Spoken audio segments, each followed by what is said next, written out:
En la pasada conferencia de abril de 2020, una de las sesiones fue constituida en asamblea solemne. Normalmente esto se hace cuando se llama a un nuevo presidente de la iglesia y se le sostiene, pero en esta ocasión no fue así. Mi nombre es Rafael y te doy la bienvenida. Hablaremos de las asambleas solemnes. Esto es el programa diario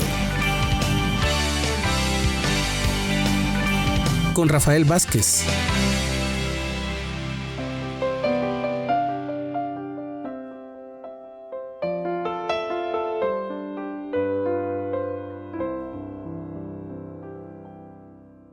El término asamblea solemne se utilizó en el Antiguo Testamento para describir reuniones importantes del pueblo durante la Pascua y la fiesta de los tabernáculos.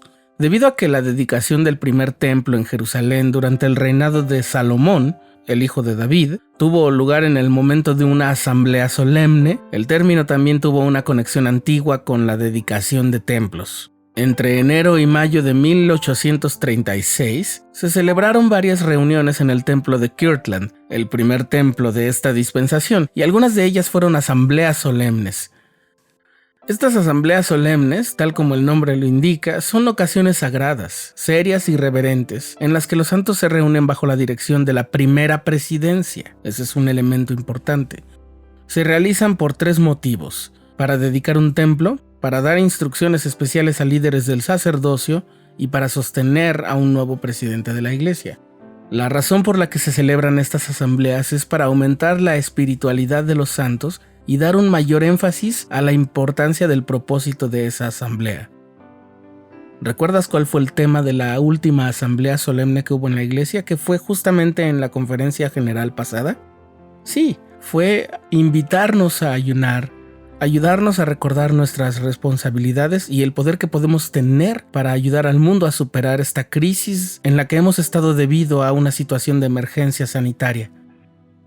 Para contextualizarnos un poco con la historia de las asambleas solemnes, en 1831, pocos meses después de que la iglesia se trasladara de Nueva York a Kirtland, para cuando el Señor mandó a los santos de los últimos días que se santificaran y convocaran una asamblea solemne, ya ellos anticipaban desde hacía más de un año la construcción de un templo.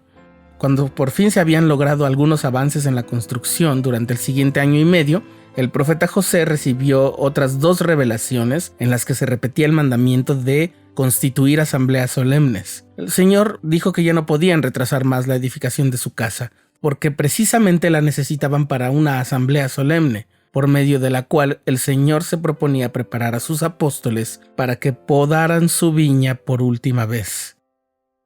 A inicios de 1836, los santos habían terminado la construcción del templo de Kirtland, y José Smith había organizado a los quórums del sacerdocio de diáconos, de maestros, de presbíteros, de élderes, de sumos sacerdotes, 70, los 12 apóstoles y el quórum de la primera presidencia también.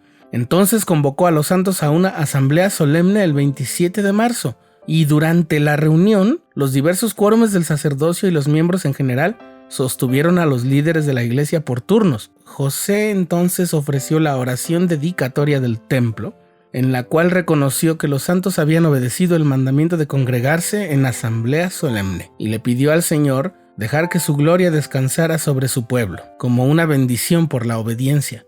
Los santos que asistieron a aquella asamblea solemne experimentaron un derramamiento de manifestaciones espirituales.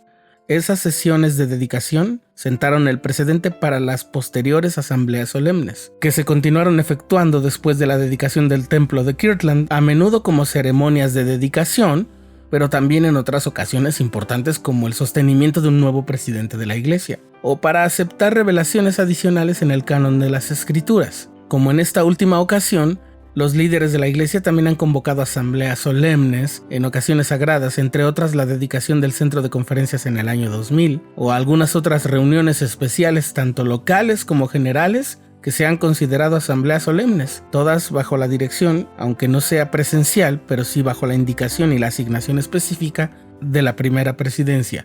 Y algunos templos tienen incluso salas para las asambleas solemnes, diseñadas específicamente para esas reuniones. Estar en una asamblea solemne siempre es una ocasión histórica. La palabra solemne tiene su origen en la antigüedad cuando los romanos, en sus muy particulares religiones, tenían algunas ceremonias y algunos rituales que se hacían solamente una vez en el año. Ese es el significado de la palabra, que solamente se hace una vez al año. Después la palabra pasó a significar algo que solamente se veía o se hacía una sola vez en un periodo muy grande de tiempo.